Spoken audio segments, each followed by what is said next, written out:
everybody, and welcome back to the Chilluminati podcast, episode 270. As always, I'm one of your hosts, Mike Martin, joined today by the Jack and Diane of LA. Little Diddy. Jesse.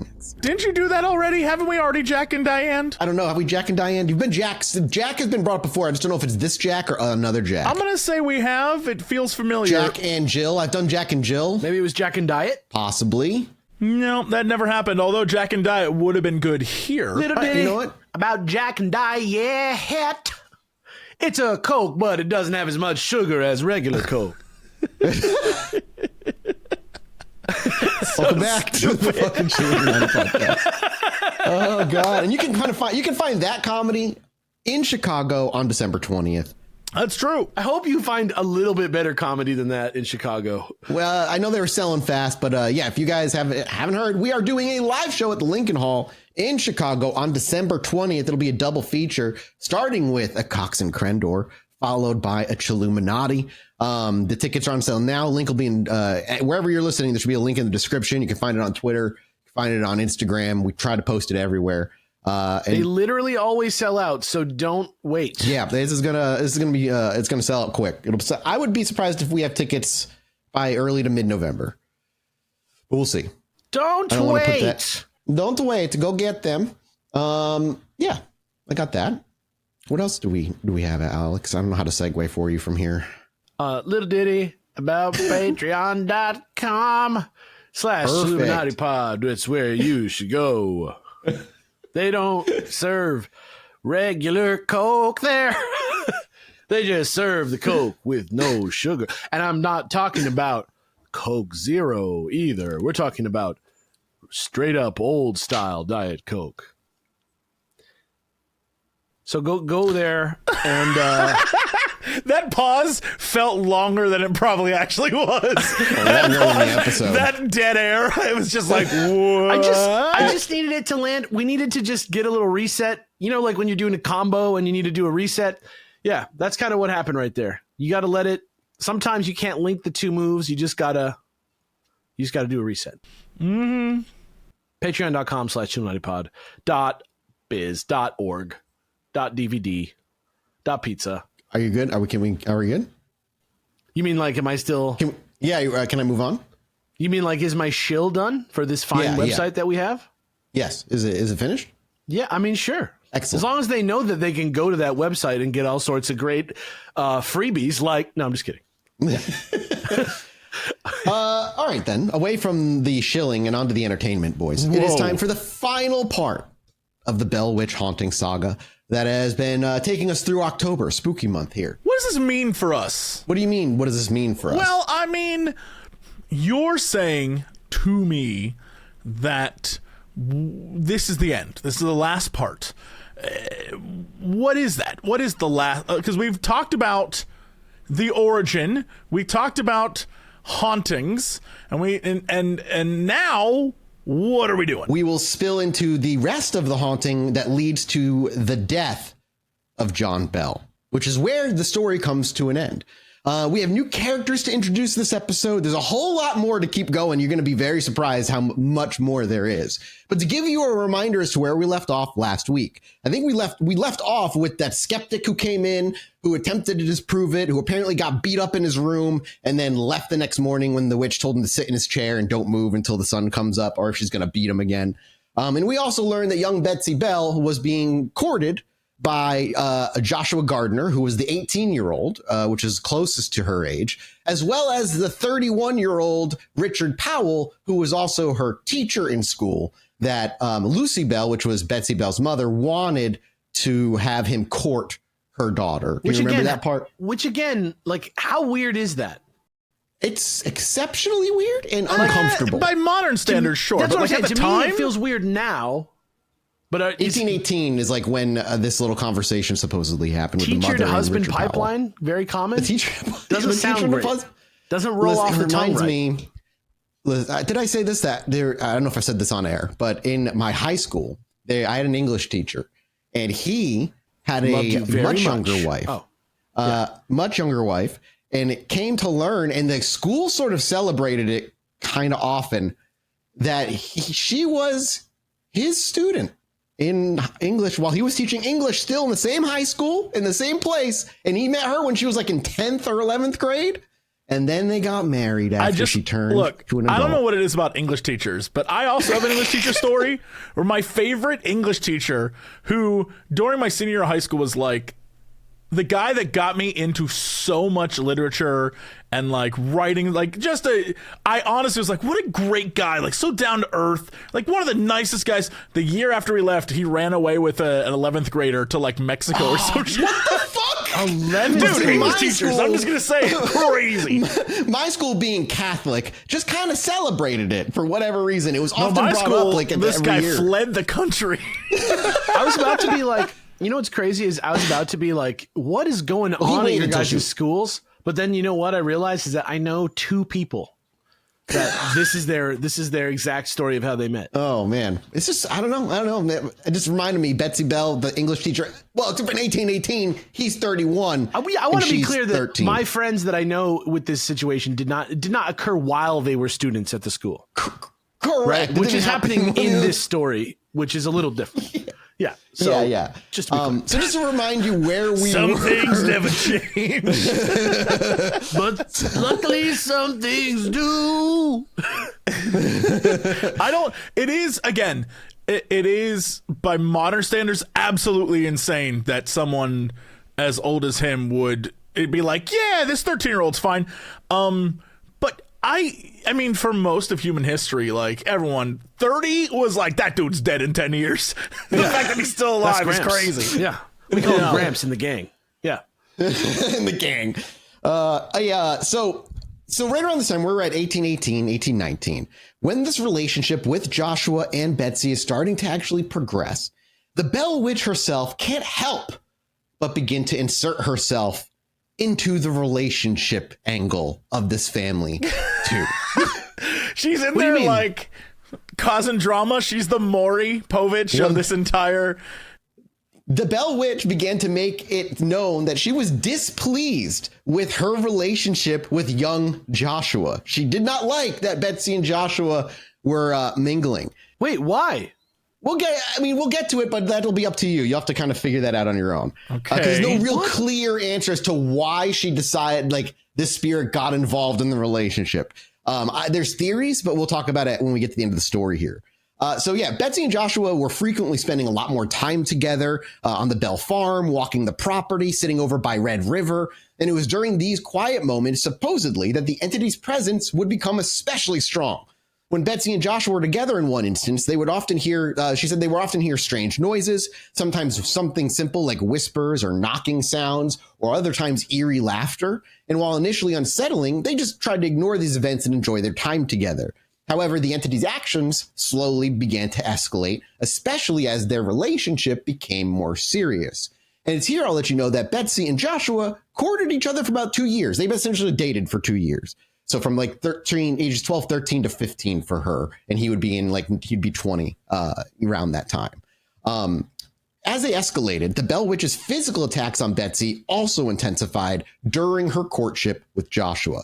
The entity would continue slapping her, pulling her hair, pinching her whenever the two were together, as if trying to prevent the relationship from progressing or just interrupting. Okay, so it wasn't like, get off my man. It was like just anytime they were near each other, activity would peak. Stop dating him. Just like slapping her, pulling her hair. She's calling the other guy fucking old sugar mouth. Like, you know what I mean? Like, I feel like she's got opinions. Yeah, the Reverend. Yeah, James Gunn. Remember, don't forget about Reverend James Gunn. And on several occasions, Betsy would suddenly cry out in pain, only to find red welts or handprints on her skin where the invisible force had struck her. The ghost was just heavily inserting herself into this. And then the Bell Witch didn't just attack Betsy physically, it also began to verbally taunt her whenever she was with Joshua as well. The disembodied voice would insult the young couple, calling Betsy names and telling her that her engagement to Joshua was doomed from the start. It would say things like, quote, "You'll never marry him, Betsy. He's not the one for you." That's just that was just the quotes. Okay, so she's in love with Betsy is what it is. But so what you learn is she wants Betsy to date Richard Powell. Oh, now I don't like it. Now I don't like it. Now it feels like Richard Powell is the hoaxer. Yeah. Yeah, maybe. Yeah, like the Bell Witch's opposition to the marriage became even more explicit when it began to tell Betsy directly that she must not marry Joshua Gardner. The entity made it clear that it disapproved of the union and that if Betsy proceeded with any engagement, there would be dire consequences. At one point, the spirit reportedly said, "Break it off, Betsy. You are not meant to be with Joshua." Break it off, Betsy! Break it off, Betsy! It sounds like something from a Seinfeld episode, like George, like, break it off, Betsy! It does not sound like a ghost. I don't understand what what this is like. Like, am I just sitting at my kitchen table, like, chilling out, eating, like, fucking my toast and having coffee, and then all of a sudden it's like I'm about to take a bite and it's like, break it off, Betsy, and I'm like, oh fuck. Or is it like, it would happen when the two of them were together, it would happen the most.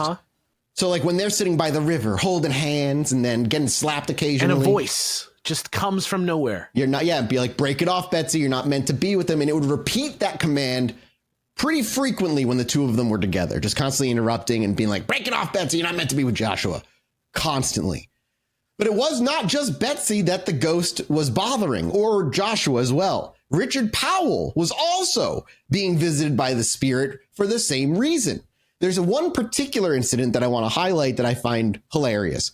While the Bell Witch primarily focuses attention on Betsy Bell and John Bell and even Joshua Gardner, there's this lesser known account that's only in one of the books from involving Richard Powell himself. The story goes that while Powell was walking near the Bell property one day, he felt a sudden and unexplained slap to his jaw as though he had been struck by an unseen hand. And according to the account, Powell was walking alone when this hit him. There was nobody with him. And when he looked around, saw nobody around, he imagined that it was the witch who was responsible for this blow. Now, there would then... He imagined it was the witch? Yes, then... as he continued to walk, the ghost, this witch, spoke out, and they had a bit of a back and forth. Who wants to be the ghost? Jesse's the ghost. Alex had a good so Alex had like a sugar mouth kind of voice. I'll be the guy. I assume G is ghost. Yeah, G ghost R Richard. Go for you got this. Yeah, G is for ghost. Nice, solid notes. Lowercase G. So here's the count out. So Joshua just Richard just got slapped in the jaw. And then this back and forth happens. All right. Betsy and Joshua will soon announce their engagement. You must act now before it happens. Why should I do that? Because you love Betsy Bell. If I were to step in and press my suit, would I succeed with Betsy? Most assuredly. And what proof can you offer me? I offer you nothing except the promise that I will not beat you into a simpleton. And that's apparently I mean, that's a threat, all right. I'm not sure what that... I will not beat you into a simpleton. That's pretty brutal. But I don't know that I've ever heard a story of a ghost that was like, if you don't do what I say, I'm going to beat the crap out of you. Like, I've never heard that ghost story before. That's what it was like last episode. Like, it was always just threats of violence to the preacher, as well as mocking the fuck out of it and then beating the shit out of Betsy. Now, when it comes to like why... And this is Richard Powell told this story to people? According to an account, yes. You got to keep in mind, I'm conglomerating multiple different accounts here into like one cohesive story as best I can. It is a game of it's a decades a game of telephone that became folklore. So, this is only one account, but yeah, supposedly this is how it went down. And then he said, okay, I guess. Like, I don't know. Like, that's just how the account ended. So he was just scared for his own safety. And so he had to pursue her as his wife. He also did have some feelings for Betsy. It wasn't done out of pure survival. He did like Betsy. Thank you so much to today's sponsor, ZocDoc. And listen, some things in life that are okay to be total crapshoots are like things like buying a new type of milk for your coffee, or a cheap Instagram ad impulse buy, but hey, I try to avoid those myself. Or just like rolling the dice on a new workout class for those of you who ever leave your house, unlike me. But the one thing that shouldn't be a total crapshoot is finding the right doctor. And with ZocDoc, it's not because you've got more options than you know, but because you will have access to all the right specialists or the right doctors that you need for your particular health desires. health needs. Desires, your desires for your health should be the needs for your health. Listen, both of the words work, okay? ZocDoc is a free app and website where you can search and compare high-quality in-network doctors, choose the right one for your needs, and click to instantly book an appointment.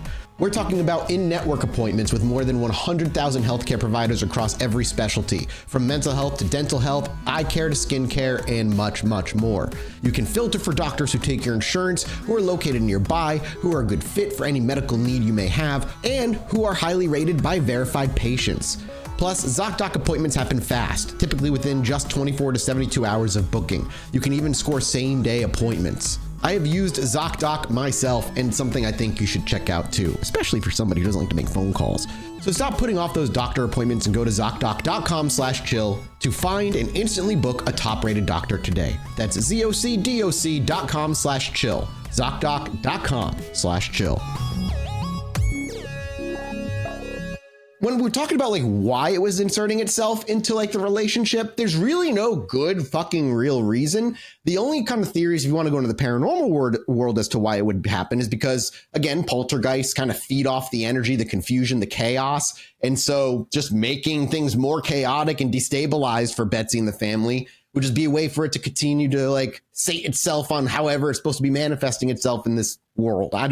There's no real answer. It just did get involved for some reason. Now, obviously, there's the hoax theories of maybe this is just a way for them to have get her away from Joshua. But again, there's a lot of weird haunting stuff that it's really hard to disprove or prove in any way.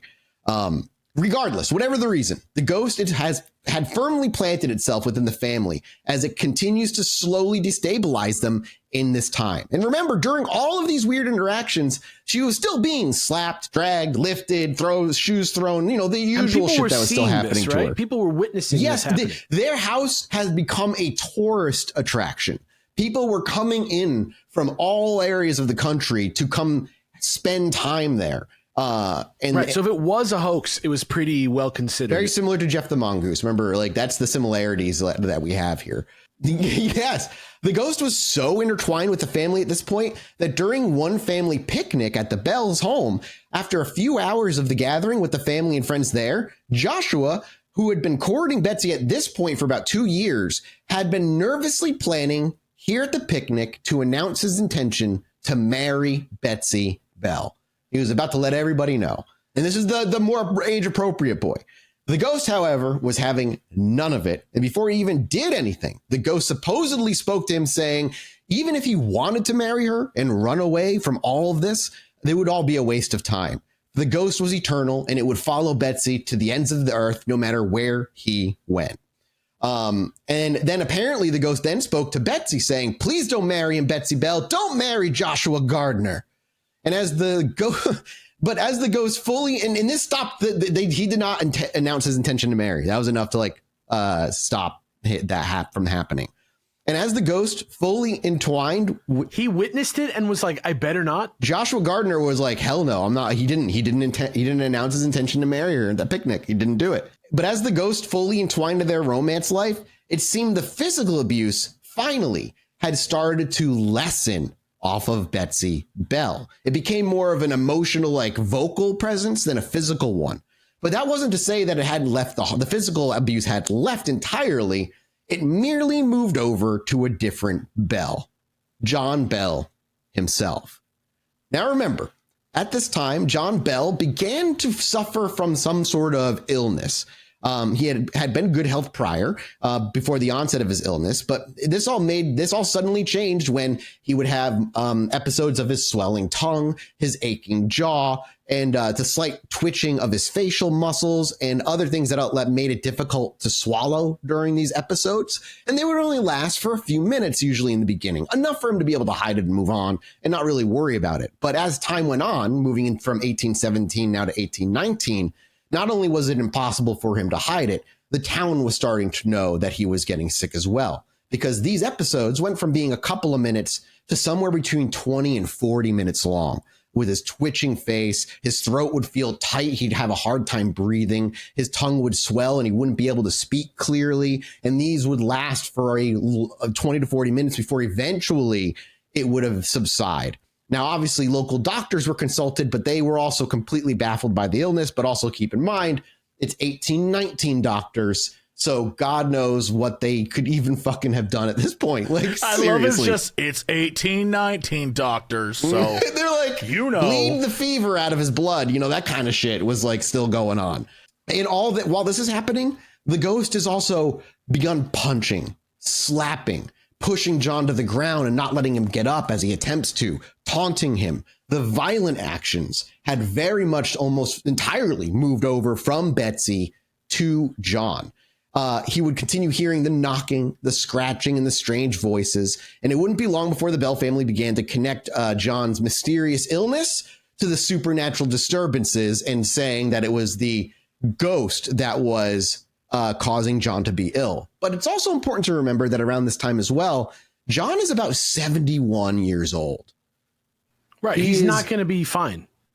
He's not going to be fine. And this illness, even if this haunting was going on, this illness, in my mind, was not tied to that. It was very much he's getting sick with something they don't understand. It's like fucking him up. And there's with the hauntings being such a tourist attraction, tying it to it was the easiest way, I think, for them to just explain something that the doctors could not explain. As John's illness progressed, so did the physical attacks. These weren't just random. The entity seemed to delight in targeting John when he was already at his weakest. The spirit would slap him across the face, push him to the ground while he struggled to walk around the house. The family would often hear John cry out in pain, only to find him on the floor, bruised and confused with no visible attacker.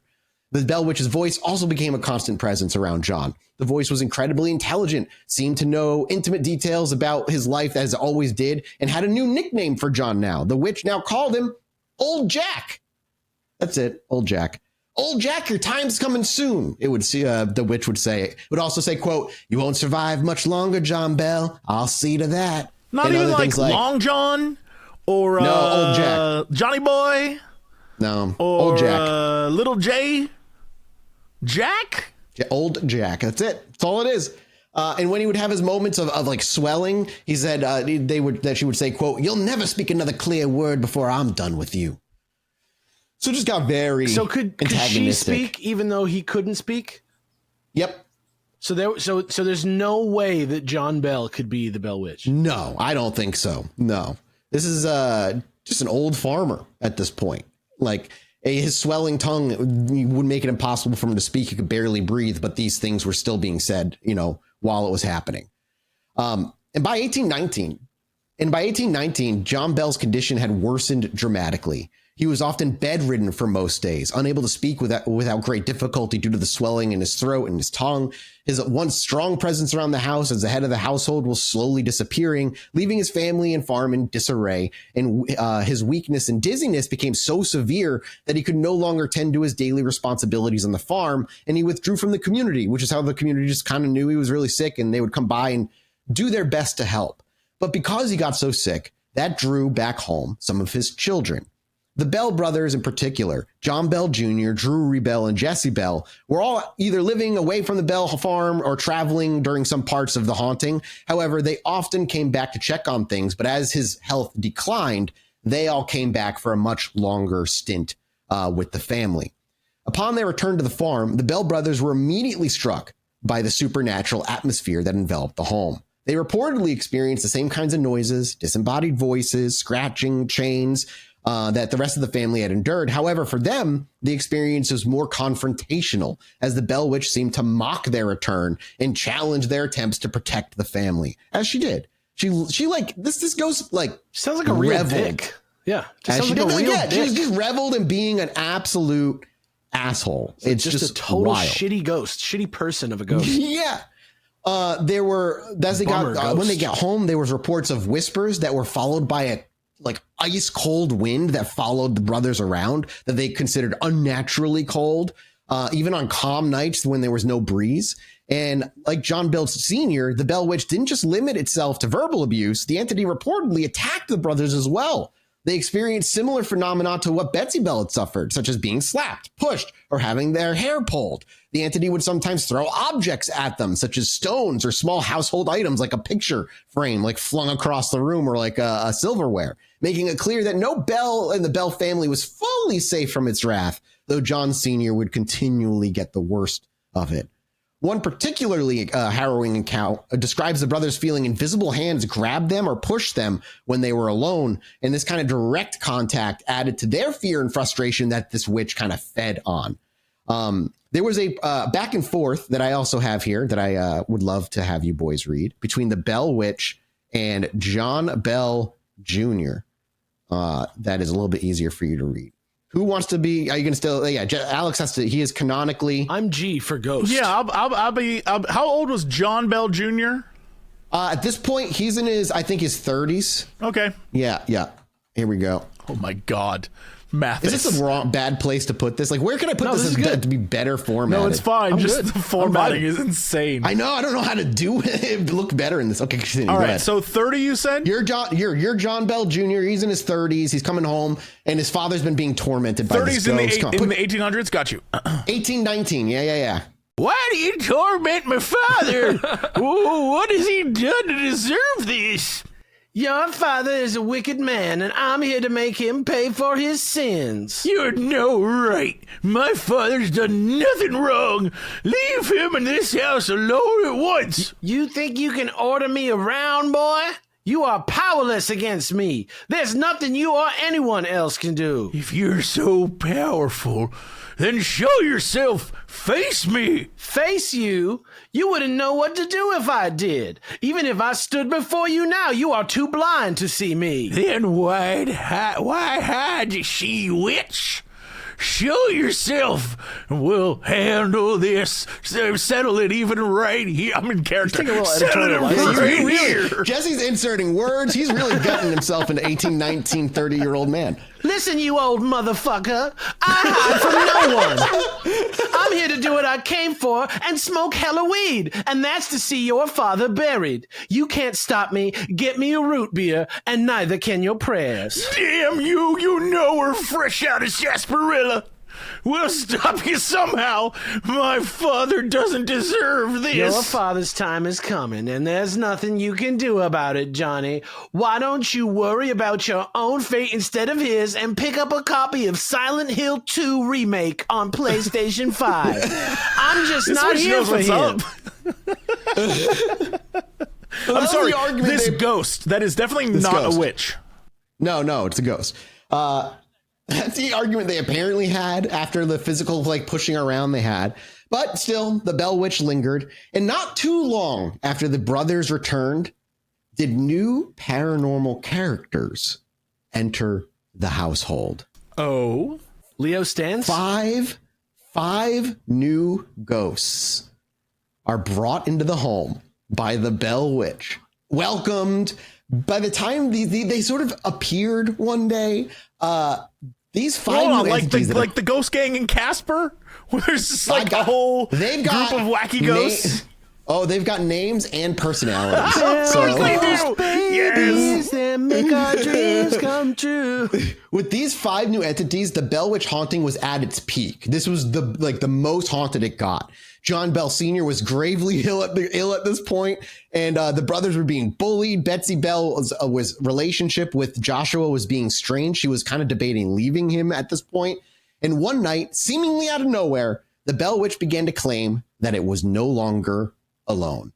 In a dramatic escalation, the disembodied voice that had tormented the family for years suddenly revealed that 5 additional spirits were now present in the Bell household. Are they babies? The Bell Witch introduced them by saying, quote, "You've only met me, but there are others. We are many." The pronouncement shocked the family. This was not what they wanted. They were not excited about this. And while the Bell Witch had always been terrifying on its own, the sudden mention of multiple entities left them feeling more vulnerable than ever. These 5 new entities were as follows. First was Black Dog. Black Dog was the most menacing of the 5 spirits. It took the form of a large black dog with glowing eyes, often appearing to the Bell family in the dark. And the name Black Dog comes from its spectral canine appearance, as it was described having an unnatural size and eerie malevolent presence. It was very much in charge of the other 4 ghosts. It was the one that called the shots. A what? This is a Poochie scenario. This is what do you mean? This is like when like YouTubers get old, they start the channel when they're like 17 years old, and then they're like suddenly they're like 30 years old, and they gotta like bring in new energy, so they bring in, or like the Jackass guys brought in like the young crew, you know what I mean? Like that's what this is. This is like It's like a new marketing angle. So these ghosts are the Smosh gaming of ghosts, is what you're telling me? Oh fuck! That's all cut. That 50% of our listeners I don't know if Smosh understand. gaming exists anymore, but just Smosh. It was like a whole new crew, but then like the old guys keep showing up, and it's like, they're much older than everyone else, and it shows. That's exactly what it is. Yes. See, instead of that, I just left YouTube and said I'm going to podcast like most old men. That's what I'm going to do. Yeah. This is like giving, but this is like the ghost giving like 5 new comics like their own type 5 opportunity to like give them exactly. Each one has their own gimmick. Like one's the fat one, and one's the one that looks like one's sausage. The dog. One's a kid. Yeah, so we got one's an old lady. Then the second ghost name was Mathematics. The second spirit introduced itself as Mathematics. What? No, it was a cousin. The spirit claimed to be an intelligent entity obsessed with numbers and logic. Unlike the Bell Witch, which used sarcasm and mockery, Mathematics preferred to engage in riddles and puzzles. This often is a team of cryptic Golden Age phrases superheroes. This is crazy. that references numbers, calculations, and measurements. You'll never stop me. It seemed to just enjoy. I will with the power of mathematics. But it would also like ask questions that were unanswerable, and it seemed to delight in confusing the family, asking things like, quote, what is the sum of your fear? Or how many tears will it take to drown your sorrow? Literally just numbers is his theme.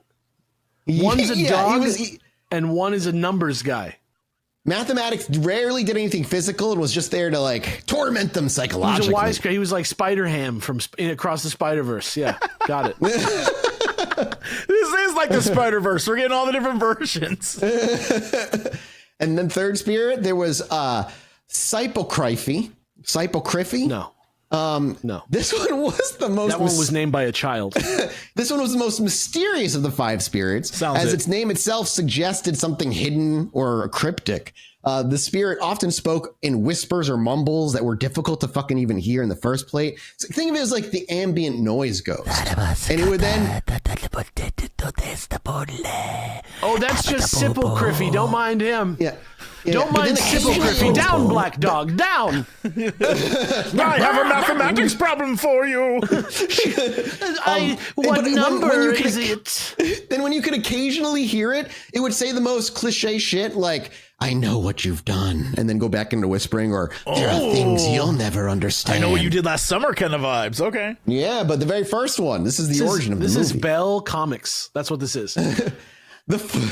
The fourth of the 5 spirits called itself Jerusalem, and its behavior was notably different from the others. Jerusalem seemed to be less malevolent than the rest of the spirits, often speaking in a calm, authoritative tone. It presented itself as a spirit of judgment or punishment, often referencing biblical themes and suggesting that it had been sent to the Bell family for a divine reason. Just a good Christian spirit. Yeah, but it would often quote scripture, use religious imagery. It would make it appear as though it was delivering a form of divine retribution. For example, it said things like, quote, the sins of the father will be visited upon the children, or you must repent before it is too late. And I will strike down with great vengeance. First off, no one had any inclination that I guess look, I have a question about ghosts.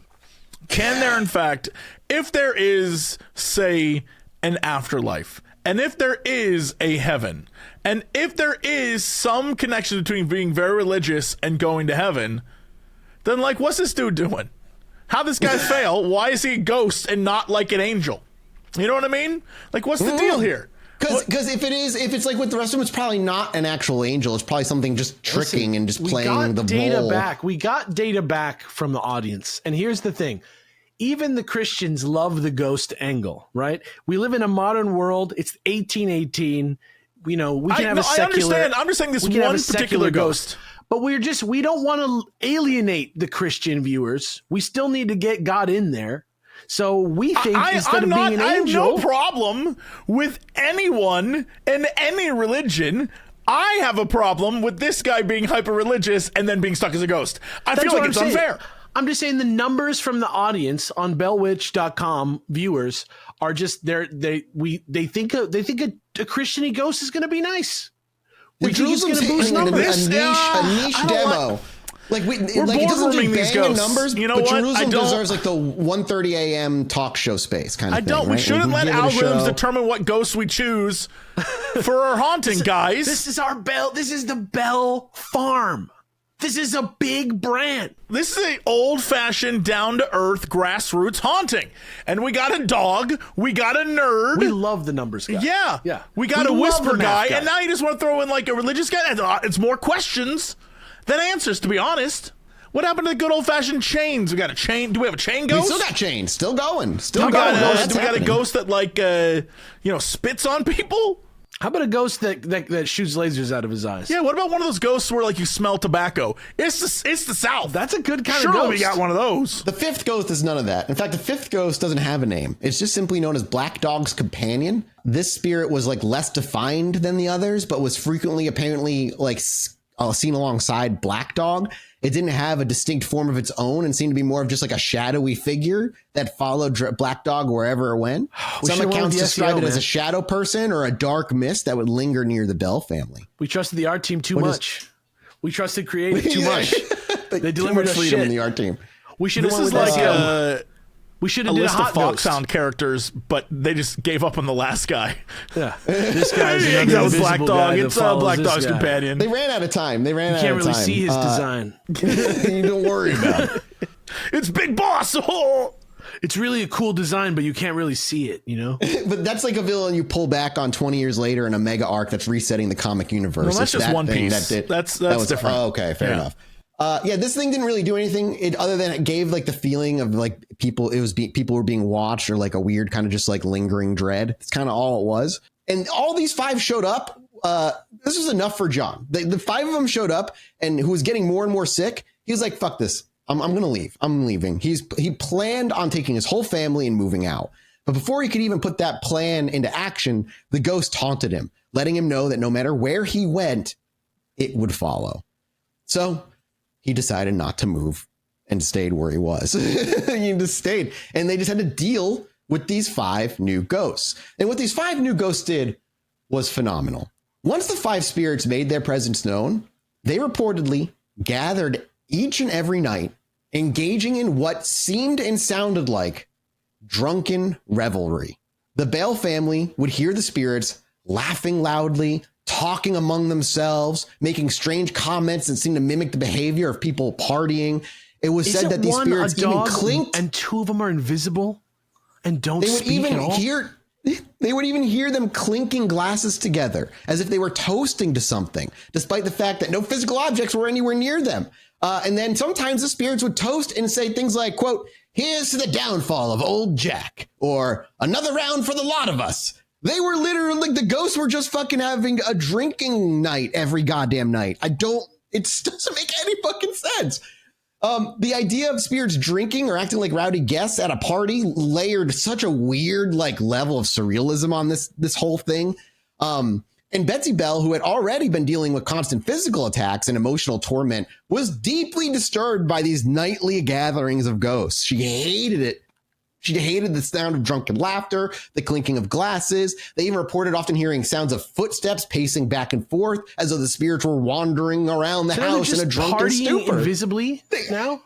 Yes, they're just having a fucking party in the Bell house every single fucking night. Have they been visible at any point before this? No. Well, they've seen like Black Dog. It's like the only one that they've caught a glimpse of, and that's it. And Black Dog's companion, who's like even less visible than Black Dog. Yeah, exactly. That's it. However, they would show up every night loudly, not like visibly, but loudly. And the way they showed up is every single one of them showed up. A song preceded their arrival. What do you mean? Like instrument sounds they preceded each one's arrival. Like a baseball game? Jerusalem would have like trumpets and like horns. Some would have like drums and like music. Each ghost would show up. Like wrestling intros? Yeah, like little intros for each ghost would play and they would arrive. This is some fan fiction, dude. This is pure fan fiction. It was so crazy. Sucks. Yeah. Yeah. It's time to play the game, and then he just comes out. Oh, that's Black Dog. He's here. And then, but not all nights did they decide to torture the family. Some nights when they arrived, they would put on a concert For the family? for the family. They're like, come on out. They would last. I don't know what this turned into. This nightly, the concerts, when they did them, lasted hours. They would be playing things like fiddles, flutes, drums, even though no instruments were around. The music ranged from chaotic, discordant notes on the nights that they were being torturous to harmonious, pleasant music on the nights they just wanted to put on a show for the fucking family for some reason. I don't. Okay. Here's I'm starting to get a vibe on this. I'm starting to get a vibe on this whole situation. Mm-hmm. And I'm ready to say that the Bell Witch haunting is the very first like family YouTube channel ever made. I can see that. I feel like I feel like this is something that they immediately got in over their head with, and then they just kept it rolling, and they just kept it popping, and would have people in and do little tricks for them together as a group, get little storylines going, and then people are starting to lose interest. We got to roll out the fucking Muppet Baby ghosts, like it's time for that. And now we're like in the time when like SEO behavior is changing. So we're pivoting to music. We're pivoting to sketch comedy. We're trying all the different bits. We're going to start doing like long video essays now every couple months. It's a weird vibe out there in the space in 1818. Yeah, it's a new time for all these ghosts, dude. And along with music, the spirits would also sing along. The voices would shift from beautiful harmonies to loud off-key screeching, adding to the chaos. The spirits often sang.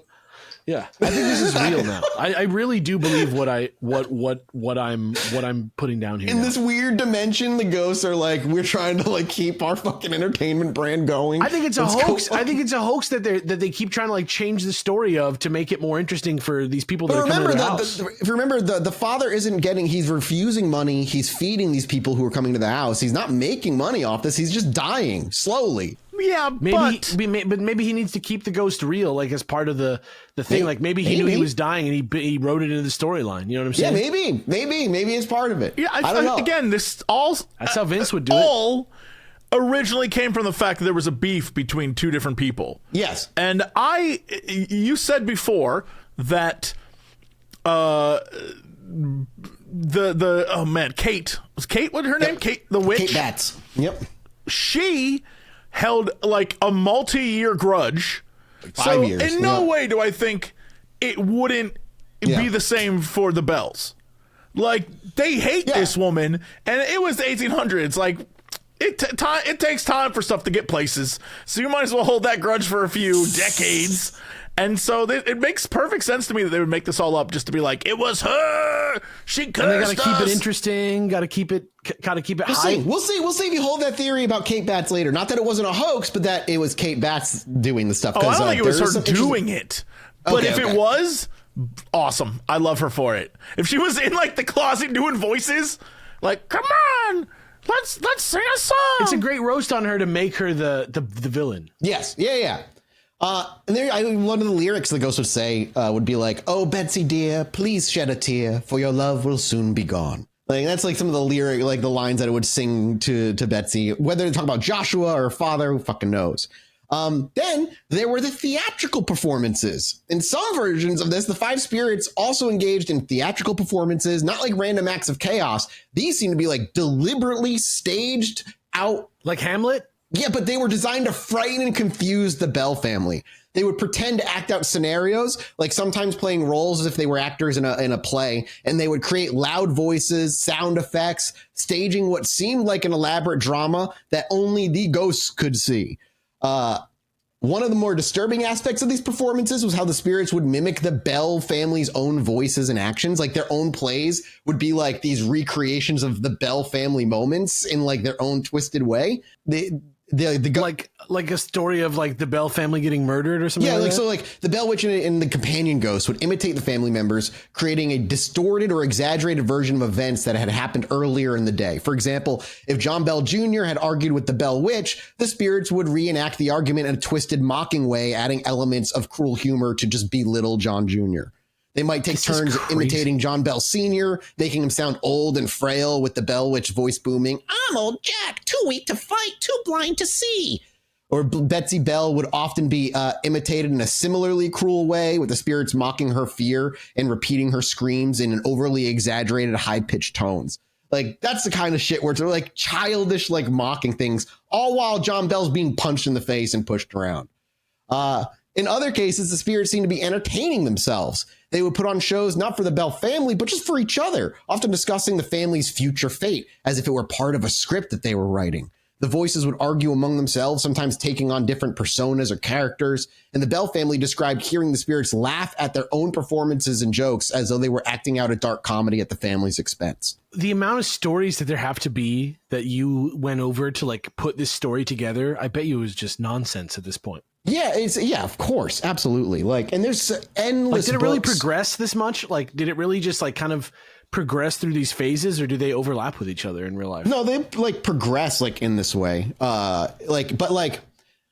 There's no, for especially for some of the stuff we're talking about, like there's even less evidence for certain people who have claimed to went to go visit the house that they were there, but it's also 1819, and the records we have from that time are so minimal. But might as well be absolutely, like, if we want to break away from the story for a moment and just kind of think about this from a logical perspective, decades of telephone, decades of storytelling layered on top of each other. It's retold and retold and retold and retold till it becomes this mythological, this folklore that is part of this area like forever. And how much of it is true and how much of it's elaborated. Like, we could probably sit here and parse the obvious elaborated parts, but there are still parts of the story that ring so close to other things we've covered that I'm like, maybe there was just something weird going on, and then it just did get out of control, and the story did kind of just go out of control after the father died and the family left and all that other stuff. Like, whatever did happen. People are fucking weird. Yeah. Yeah. Like, I don't know, 5 extra personality ghosts showed up,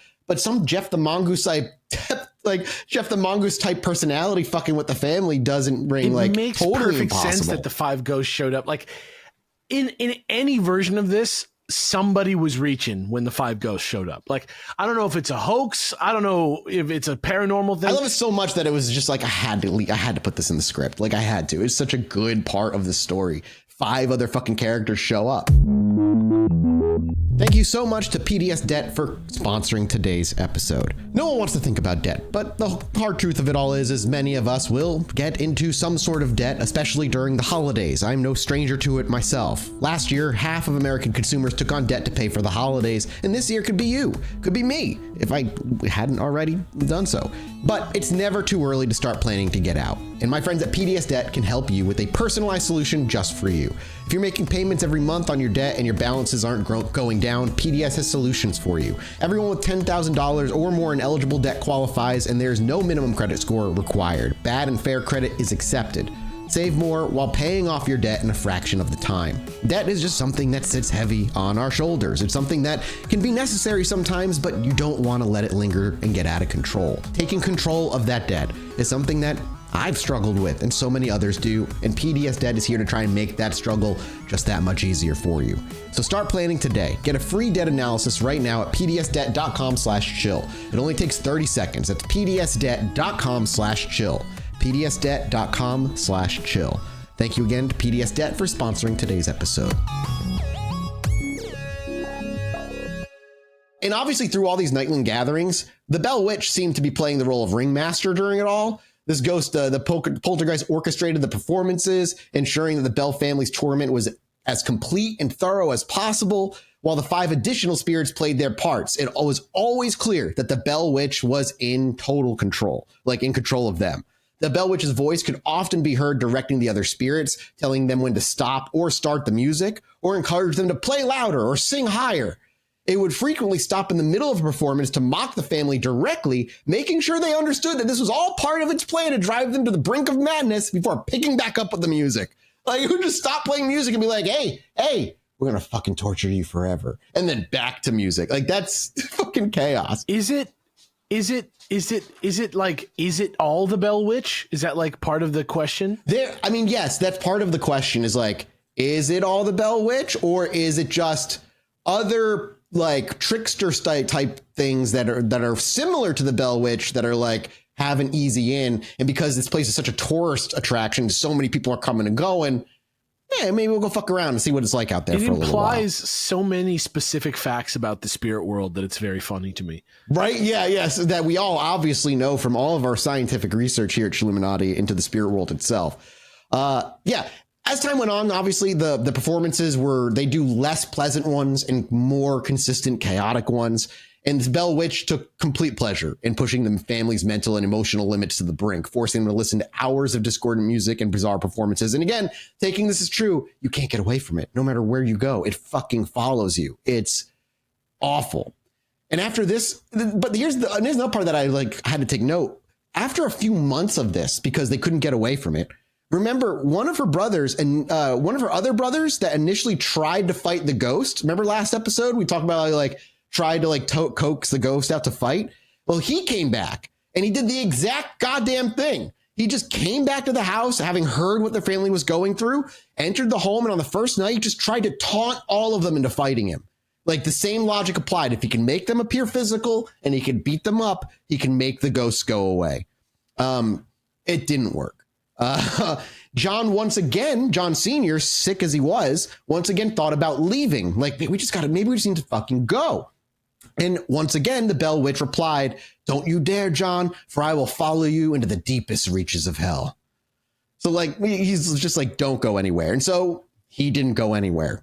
But time continued pushing forward, and his illness kept getting worse. His 20-minute fits of swollen tongue, difficulty breathing were happening more and more regularly. And with the town now very aware of John's illness, even some of the townspeople were coming around, bringing meals, trying to help out as he was getting ill. But even while he was ill, the house still maintained being a tourist attraction through it all. And now we move into 1820, the final year of the Bell family's difficulties with this ghost. Now, the nightly family gatherings where they were talking and the ghosts would show up and do chaotic shit, they were so regular that when the family would get together at night and just have their normal conversations, the Bell Witch would just kind of chime in and just be part of the conversation. Just hanging out, normal listening. Conversation. Yeah, giving her points of view, insight on whatever happened during the day, as though she was just part of the fucking family. Just like, ooh. While still torturing them all. Yeah, but yes. Remember last week we learned that she was like the rumors. She went out and got rumors around who drank, who hit their kids, all that shit. And alongside the music the other spirits brought, the Bell Witch had also, her voice began changing a little bit. Because she was singing a lot more. They said her voice, according to some tellings of this, had actually gotten more sweet to listen to and became a better singer as she continued singing. She practiced and got better. That's how I interpreted what they meant by saying that. I think that I was like, she got better by practicing. I don't fucking know. This is fucking crazy. This is and then another story to show that the Bell Witch is just its existence is so chaotic is in 1820 the story of the Bell Witch Cave. Now, the Bell Witch Cave wasn't mentioned in the earliest accounts of the Bell Witch haunting. I'll put that out there right away. It became a part of the lore way later, but it became such a huge part of the lore that it was told in all stories after its first appearance. It became a part of the story. Many believe that the cave was either a hiding place or a dwelling for the Bell Witch spirit, that this cave was where it would go. It was often associated with supernatural activity, and several stories have surfaced about unexplained phenomena that occurred in and around the cave, particularly in connection with visitors or locals who encountered something strange. And this cave, there is a cave that is close to the Bell Witch, the Bell Farm property that they're referring to. And the Bell Witch Cave is located in Robertson County, Tennessee, near the Red River and close to the original Bell family farm where the haunting of the Bell family had occurred. The cave is a small limestone structure. And if you know anything about paranormal, limestone is said to hold the energy of ghosts and stuff, like energy or electromagnetic energy.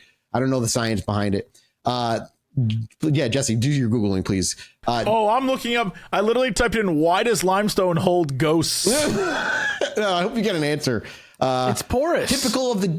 But this is typical of the geography in this part of Tennessee, and it sits on what was once part of the Bell family property. Today, it's actually just privately owned and operates as a historical site that attracts tourists and paranormal enthusiasts, as one place like this would with such a story behind it.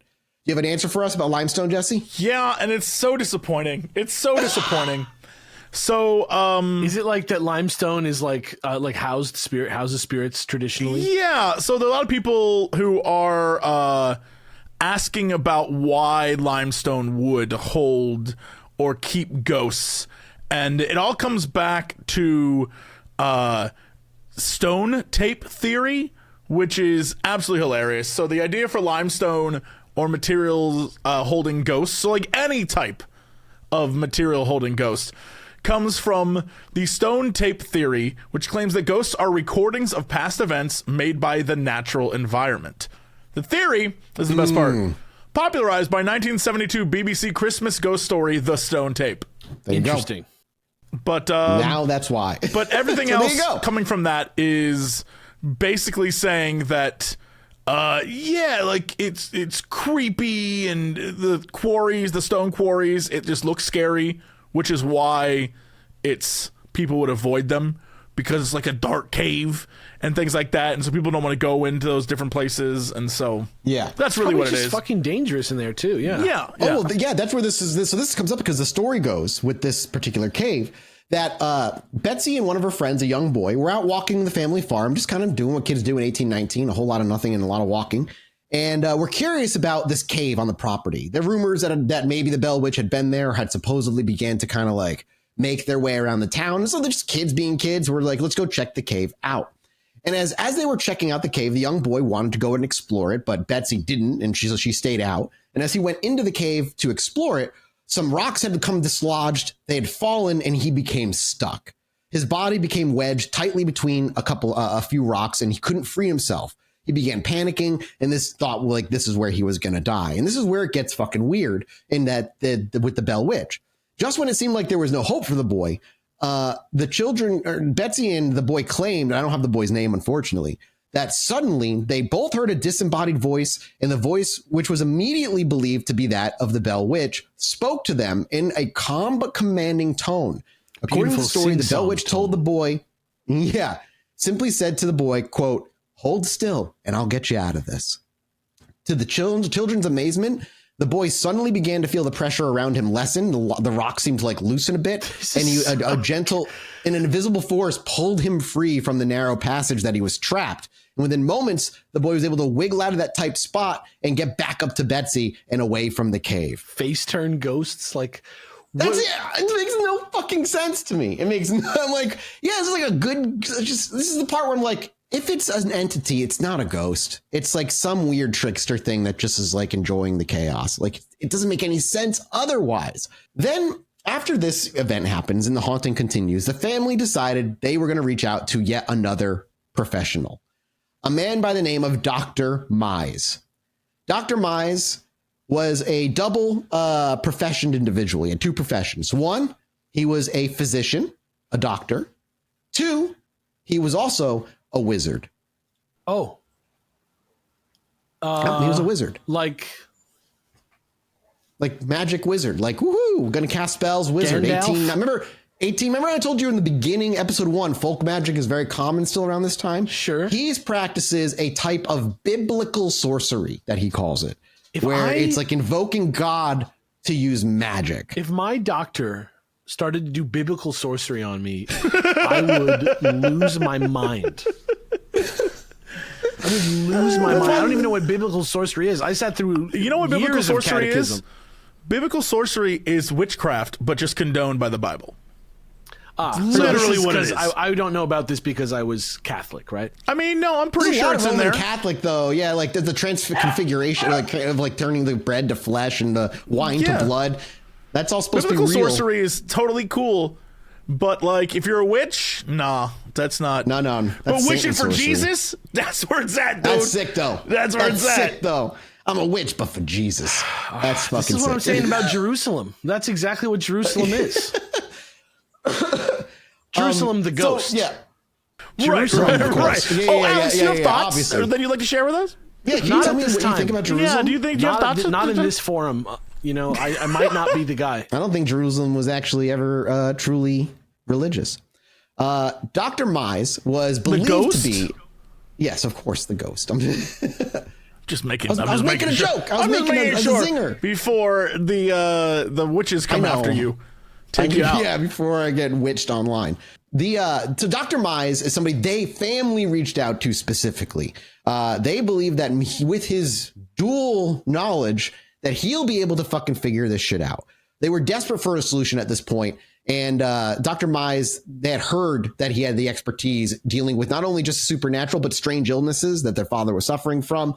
And they believed that with his arcane knowledge, he might be able to either cure John Bell's mysterious illness or drive away the Bell Witch herself. Hopefully both, if it worked. And according to the accounts, the Bell Witch family or community members, it's depending on the story, it's either community did it or the family did it, petitioned to Dr. Mize to come to their aid. And it was not just like an informal visit request. It was a formal request that he apply his knowledge of the occult to rid the family of this spirit. And he obviously accepted and made his way out there. When Dr. Mize first arrived at the Bell Farm, he was reportedly completely skeptical of the stories that he had heard about the Bell Witch. Like many others, he believed the phenomenon might have a rational explanation and was initially determined to apply his scientific background to the situation. However, as the events unfolded, he quickly realized that the Bell Witch was maybe not such an ordinary case as a hoax. But initially, those first 3 days when he was there, nothing fucking happened. For whatever reason, he was not haunted. Nothing happened at all that caused him to believe it. And he believed that the reason that this was the case wasn't because they were hoaxing it, but he declared that the lack of supernatural events was in fact due to his incredibly powerful aura, that he believed that his spiritual and magical strength was so great that it had intimidated the Bell Witch, keeping the spirit at bay, and that his aura, mystical energy surrounding him at all times, was said to be impenetrable, which explained why the Bell Witch had seemingly ceased her activity for those 3 days. I must stress to everyone listening at home, to those of you who get to watch this, to my co-hosts, I realize now that a 3-parter was a mistake. This is the Rise of Skywalker of trilogies that we've done. I hate everything you're saying is infuriating me. Like, this went from 2 really fun episodes to a 3rd episode where it's like, F it, we're going off the rails, and I hate it. I hate everything happening here. But that's part of the folklore of this whole story. Like, if I leave this out, I'm leaving out such a huge chunk of what is part of this? I bet if we went to another podcast and or weird paranormal video YouTube channel, this part was left out. I'm letting you know they definitely left this out. This part was left in because that's what gets them clicks, and they treat it as real and serious. Are you fucking kidding me? You're telling me there's a video out there where guys like, and then the 5 other ghosts showed up. Jesse, do we need to give you a re-education on how YouTube works nowadays? I hate this, dude. This episode is making me so mad because it's like literally the guy goes there, nothing happens, and rather than go for the most obvious thing, which is it's all BS, he's like, my paranormal reflective powers radiated so effortlessly that the 5 ghosts plus the witch plus any other specters, ghouls, or apparitions were not in my vicinity. It was a simple quote. You go ahead and give yourself the nerdy voice if you want, but that's the quote he apparently said. The spirit dares not approach while I'm here. My aura is too powerful for her to act. Don't worry, princess, you're safe. Don't worry, princess, you're safe with me. The reason I think this stuff is worth listening to is because of course it's worth listening to. It's what I mean is the very reason is because it makes the story way dumber. Because because the thing is it demystifies, if you actually could read the whole story, everything seems much more fake and dumb and how do I describe it? If more stories, all of it were told, all the dumb parts were told, I think people like Jesse would have less trouble, I'm really curious where this is going to, Jesse. Yeah. Where are you taking this? I feel like you would be into this. I feel like you would be into the idea of the dumb details being shared because those are the things that blow it up and show you that as with most crazy American sensationalized ghost stories and crazy magic Christian folklore stories or whatever, eventually you just realize it's Muppet Babies, right?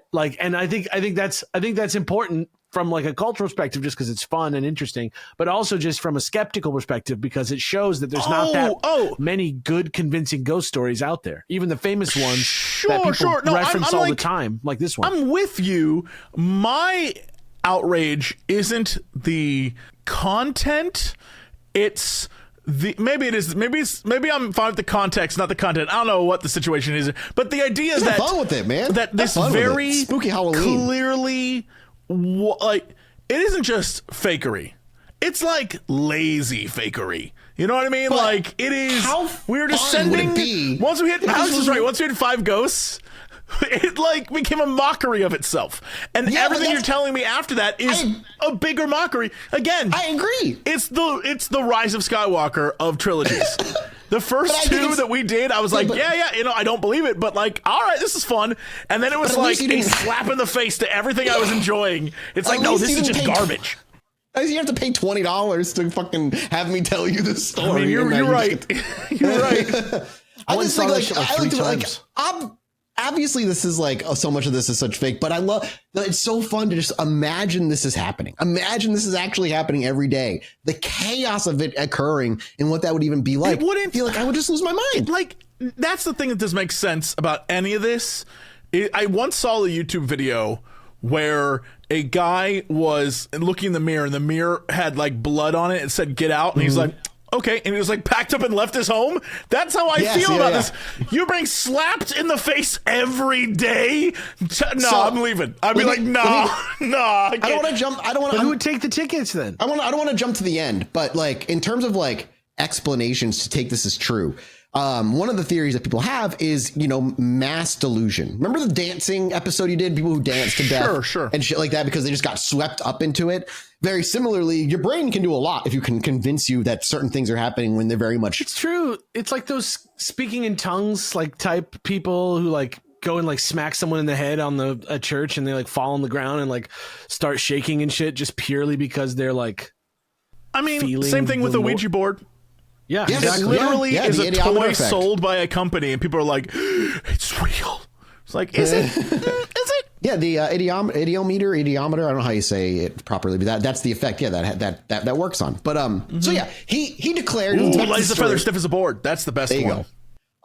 So yeah, the spirit. He declares, you know, the spirit is just really afraid of him after the first 3 days. But he was like, you know what? Let's look. There's got to be some reason this is happening. So before he left, before Dr. Mize decided to bounce, the Bell family did mention that they had a shotgun that had mysteriously stopped working. Oh no! The weapon, which had previously functioned perfectly, now seemed unable to work at all. And so Dr. Mize, Chekhov's gun. Dr. Mize inspected the gun.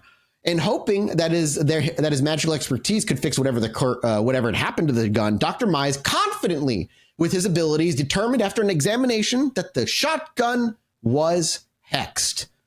And that was why the Bell Witch was tormenting their family so much. So Dr. Mize removed the hex by cleaning and repairing the gun, basically. Like, it was just a gun that needed to be cleaned and repaired, but he did some magical and biblical incantations over it, cleaned the shotgun, fixed the shotgun, muttered some more incantations and biblical scriptures and from ancient times to ward off evil, and gave the gun back and said, "I did it."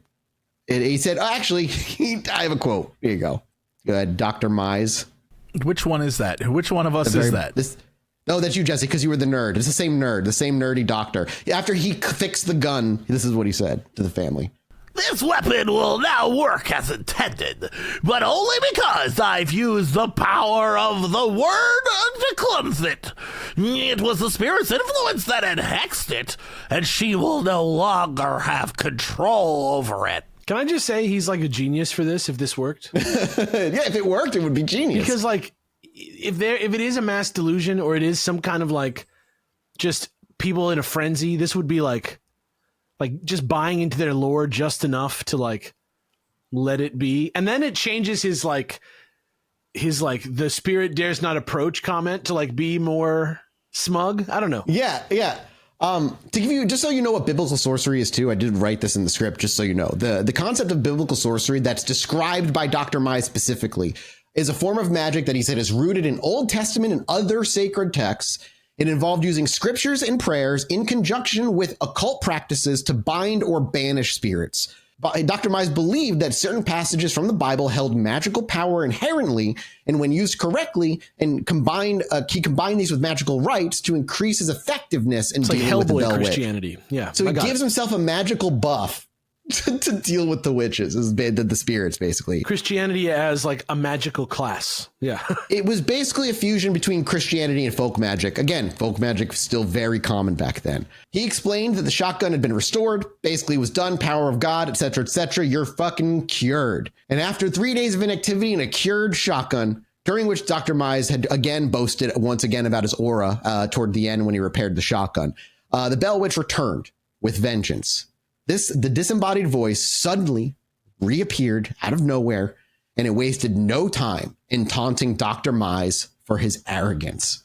The Bell Witch ridiculed his claims of having a powerful aura and dismissed his efforts to fix the shotgun, saying things like, quote, "You think your tricks and prayers can stop me? You've only delayed the inevitable." Or, "You think that aura of yours scares me? You're no better than the others who have tried and failed before." Also during this time, however, Black Dog appears.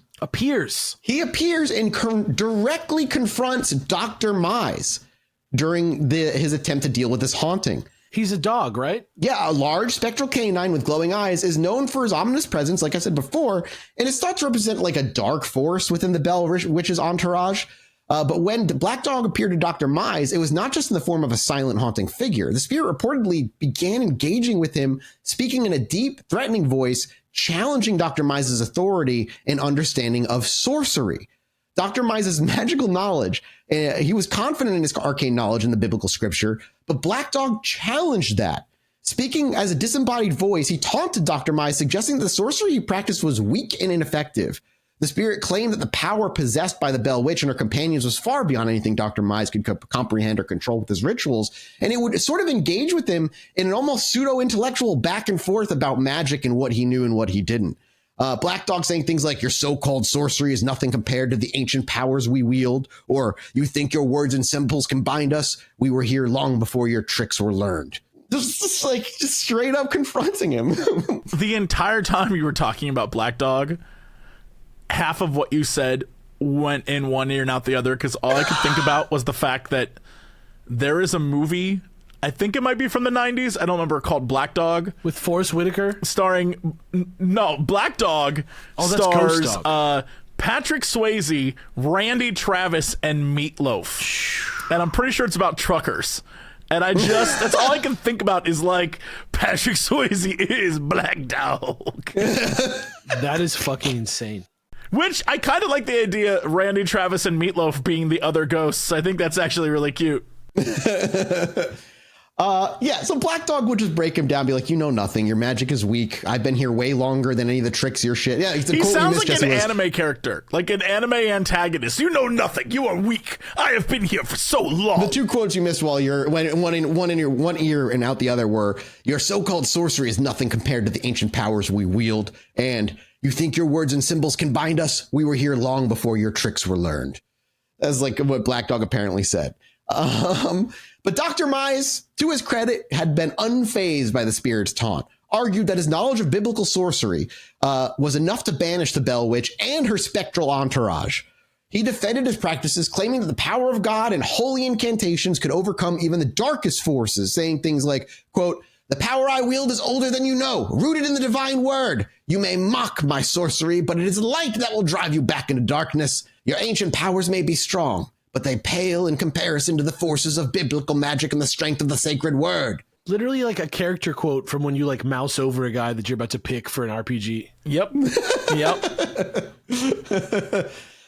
Black Dog countered by claiming that the sorcery Dr. Mize practiced was nothing more than parlor tricks compared to the true magic that he and the other spirits wielded. Oh. He boasted that Dr.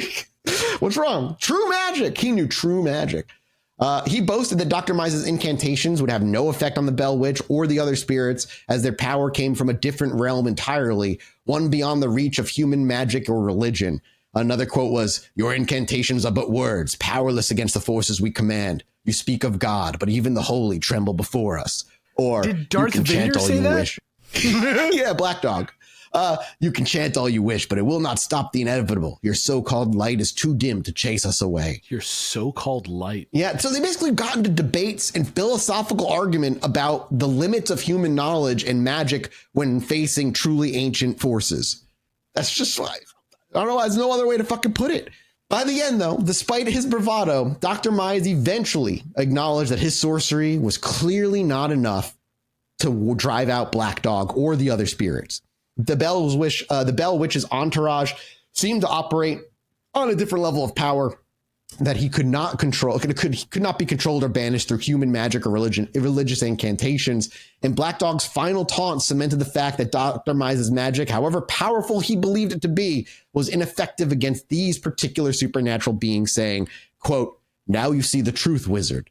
There are forces at play that your human mind can't grasp." Now you're just doing Darth Vader. Now you're just doing I know, Your sorcerer's ways do not give you clairvoyance enough. Be careful not to choke on your ambitions, Senator. I mean, Doctor. Leave now before you're consumed by what you cannot understand. You sound exactly like Kylo Ren right there. Yeah. After his argument with Black Dog and his realization that his magical practices would not work, he eventually decided to leave the Bell farm. And as he was getting ready to leave and he was about to go, his horse would not run. And then the Bell Witch, in one final taunt, said, "Do you need my help, doctor? Or can your own mind move even your most feeble of horse?" And don't know how it's fun. And then he reached back, and apparently when he hit the horse to go, it fucking broke out into a sprint, like it cantered super fast. As the Dr. Mize failed, there was one last individual who came by to inspect to see if they could get rid of the Bell Witch himself. Who do you think it's going to be? There's no way you have any idea. There's no any way. Kate. Somebody who can get rid of the Bell Witch themselves? Yeah, they think they can. They're on their way. They think they're gonna. It's like Harry Houdini. It's like fucking like Bruce Wayne. Somebody like that. Oh, so close, dude. So close. None other than what would eventually be our 7th president, Little Barry Andrew Jackson. Stop. Yep. What? He did. He just had been hearing about it and he just marched on down there? At the time of his alleged visit to the Bell Farm, Andrew Jackson was a well-known general, and his curiosity about the supernatural had piqued his interest when the stories of the Bell Witch haunting had made their way to him. Mm-hmm. Absolute monster of a human being. Absolutely a horrible, horrible, horrible man. As the legend goes, Jackson had heard from soldiers who had visited the area about the unexplained disturbances happening in the Bell Farm, such as the disembodied voices, the physical attacks, objects moving on their own. Eager to see this for himself, whether the rumors were true, Jackson and a group of his men, including some soldiers and friends, he just brought his entourage as well, made their way to the Bell family's farm in Adams, Tennessee. They were skeptical but intrigued, and Jackson was said to have remarked that he wanted to see whether the stories of the Bell Witch were real. So one of the things that supposedly happened on the way, as Andrew Jackson and his men were approaching the Bell Farm, they reportedly encountered their first sign that something was wrong. The group's wagon, which was carrying supplies, suddenly stopped moving, despite the horses trying to pull it. No matter how much they whipped or urged the horses, the wagon did not budge. It's said that Jackson's men inspected the wagon and found no apparent reason for the sudden halt. The wagon wheels were not stuck and the terrain was flat, yet the horse could not move it. As the men continued to struggle with the wagon, apparently a disembodied voice reportedly filled the air. The voice, which they believed to be that of the Bell Witch, mockingly said, "All right, General, you can go now. I'll see you tonight." And immediately after hearing the voice, the wagon was free to move again, and the horses resumed pulling it as if nothing had happened. When Jackson and his men finally arrived at the Bell home, they were welcomed by the Bell family, although John Bell Sr. was already in ill health due to his mysterious illness and was bedridden at the time. But he still got up and went to go greet Jackson because, again, he was a well-known general and his men, and the group settled in for what was supposed to be a night of conversation and investigation. They were going to do a little ghost hunt. Despite the earlier incident with the wagon, some of Jackson's men were still skeptical about the haunting. One of Jackson's soldiers described in some versions of the self-proclaimed witch, in some versions of the story, one of Jackson's men was a self-proclaimed witch hunter. And he boasted that he could outwit the Bell Witch and claimed that no ghost or spirit could scare him. And he even had a 6-shooter on him, like a revolver that had a silver bullet that he carried around specifically when dealing with supernatural creatures. He's a self-proclaimed witch hunter? Yeah, he's a self-proclaimed witch hunter. I'm a self-proclaimed witch hunter too. Oh, fuck. Congrats. I didn't know that happened. Yeah, look at me. I just did it on the So show. do you have a live just gun? now. Do you have a gun with a silver bullet? I've got I got a silver PlayStation controller. It's like He's got a bowl with a silver spoon. Eat my cereal with that shit. As the group prepared to retire for the night, the witch hunter decided he was going to stay up, and he boasted that he was going to be able to handle the Bell Witch and take care of it. So other than having his pistol, he also pulled out of his sack a cattail that he would hold up to his nose. And he said that he knew the Bell Witch would be nearby when the cattail would stink. That would tell him the Bell Witch was near. This is crazy. That is like, what the fuck is that? Is that folk magic? Yeah, like off of an actual cat. I guess so. Like, I don't really know what the fuck the origins of having a cat's tail smell tell you the Bell Witch is nearby. It's the weirdest shit I've ever heard. That's sure. Yeah, the witch hunter suddenly, as the group settled down, the witch hunter went off. The witch hunter suddenly began to scream and convulse, claiming that he was being pinched and slapped by invisible hands. So he's like, as he's twitching and getting his fucking body slapped and pinched. I don't know. According to the story, the witch hunter was then lifted from his chair and thrown across the room by an unseen force. Terrified, he begged for mercy, pleading with the Bell Witch to stop tormenting him.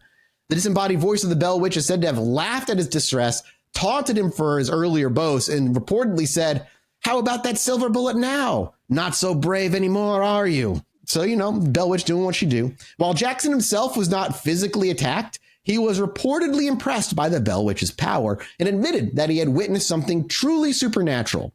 In some versions of the story, Jackson even said to have remarked to his men, quote, "I'd rather fight the British than deal with the Bell Witch." Andrew Jackson, future seventh I president. literally can't believe it, but I guess I can. I know. I'd love the perfect take.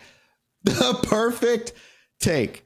After that incident, the single night that they spent there, Jackson and his men decided it was time to go. They left the farm the following morning, and some accounts claim that Jackson wanted to stay longer to investigate further, but his men were too afraid to remain after what they had witnessed, and they all wanted to go. The Bell Witch had proven their power to them, and they knew there was nothing more they could do, so they wanted to get the fuck out. All right. But Jackson seemed like he was in. He was like, cool, I guess. As they leave, no more major characters are introduced. In fact, we kind of end to the back end here as John enters the last stages of his life at the age of 71 years old. John has just gotten more and more sick, more unable to move and having a harder time breathing. The seemingly seizures seem to come on way more often.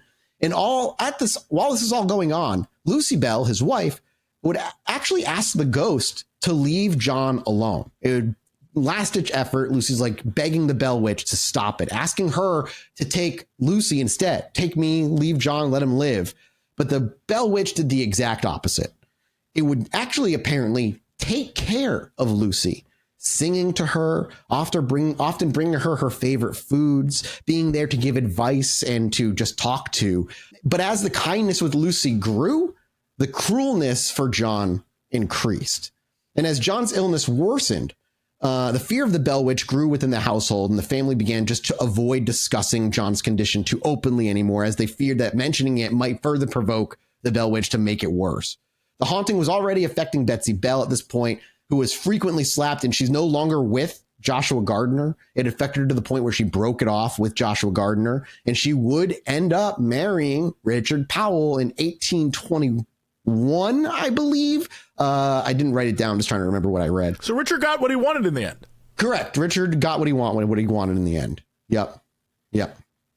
As the weeks leading up to John's death, because his illness was just that bad, the Bell family discovered something kind of strange. Next to his bedside, on a bedside table, they discovered a mysterious vial that was filled with a really dark liquid.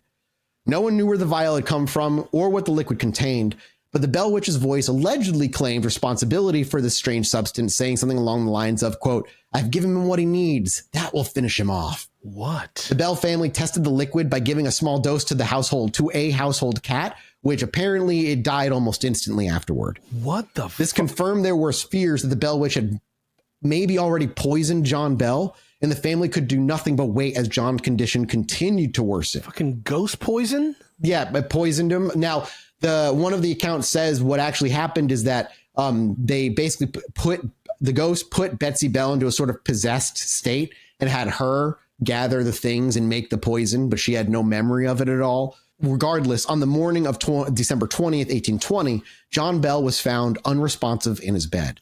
He had slipped into a coma and later that day had died. The Bell Witch took full credit for his death, reportedly saying, I fixed him, over and over. And the disembodied voice of the entity was heard laughing at the family's grief, mocking John even in death. At his funeral, the Bell Witch's voice continued to taunt the mourners, adding to the horror of the situation. Everyone at the funeral heard this? Again, supposedly, yes. Supposedly. My God. After John Bell's death, the haunting immediately began lessening. It didn't stop entirely, but it did lessen. The Bell Witch had seemingly accomplished its primary goal, but it continued to interfere in the Bell family life for a while, particularly in Betsy Bell's romantic entanglements.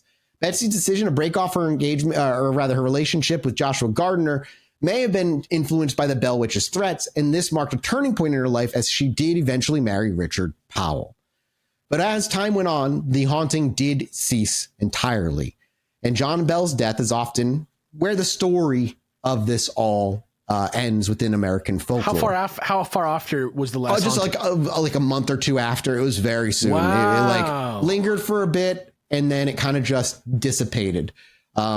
She went off to marry Richard, and that's kind of just where that's usually where the story ends. Now, when talking about the realistic aspects of it, there is a theory that I want to bring forward when it comes to his death, particularly one that's talked about that theorizes that it was Betsy Bell who very cognizantly, slowly but surely poisoned her father. Oh, I was about to say, I completely agree with that. Yeah, absolutely. And the reason was because she loved Joshua and she wanted to be with Joshua, but there was just like these other issues going on, and there was a lot of control in her family, and she was sick of it. And then there's the theory, the theory rather, that the beatings were actually just the father hitting her. Oh, I totally believe that too. I'm absolutely convinced that was sure. going And on. like that, like for a lot of the story, that makes a whole lot of sense for me as well. And then the exaggerations just happen as time goes on. But again, the first time we even hear about the story is 30 years after it happened in the first place too. So like there's a lot of time there for things to just get filled in. Regardless of the fact, it does seem that once the goal was accomplished, John Bell having died, again at 71 in 1820, which is old as shit for that time, it ceased. And the haunting for Betsy Bell and the rest of the family finally came to an end after 4 long years. And as it ended, so too does the story and legend of the haunting of the Bell Witch. The end, boys. At the end, I think I agree with you. I mean, I think there's a lot there that's just made up and filled out for story purposes. I wouldn't be wholly against the idea of her having murdered him. Another theory I think I heard, I can't remember where I heard it. That like maybe the father was mentally ill and like they were hearing things due to mental illness. Like I think it's family hoax, like weird, overblown family hoax that like got real weird. That's my thought on it. Yeah. Like it broke up the monotony of their weird ass life and got them this weird attention, and they just kept it rolling. It's the idea that there was so much physical violence that it's not something you hear often about ghosts. And to me, it makes me think that the dad was just very abusive. And, because this is a 30-year later story, not while this was happening, people were like publishing crazy books and stuff. To me, it seems like this is a tale that was told to cover up the familial abuse happening in the household. So what it seems like, obviously that is just me stretching. I have no clue, but like it felt like that from episode 1. I even saw on Reddit, a bunch of people were like, I don't want to put this on the family, but it does seem like abuse is happening there. And I think they're totally right. Yeah. I mean, you gotta keep in mind too, like this is a conglomeration of multiple stories and multiple sources put in like, this is just for the stories, for the fun of a fucking ghost story. But yeah, there's, like most ghost stories who have a lot of detail. Once you start looking into a lot of it starts getting insane, sometimes hilarious, but like the core reason is just like blown out of proportion. But a story is still worth knowing and telling. And if you've ever been out to the Bell Farm, the Bell Witch Cave, I'd love to hear if you ever went there. It's out in Tennessee, so I don't know who's out there, but like that'd be fucking sick. I would love to go. Yeah, that'd be really fucking fun to go. Yeah. Yeah, that'd be sick. But that's it for this episode. That's it for the series. We're out of here. We'll be back next week with another episode equally spooky for this Halloween season. We're off to go do a mini-soda for patreon.com/Chilluminati pod. Thank you so much. We appreciate you. We love you. Goodbye. Bye. Anyway, me and my wife were sitting outside indulging on our porch one night, enjoying ourselves. I needed to go to the bathroom, so I stepped back inside, and after a few moments, I hear my wife go, "Holy shit, get out here." So I quickly dash back outside, and she's looking up at the sky in awe. I look up too, and there's a perfect line of dozen lights traveling across the sky.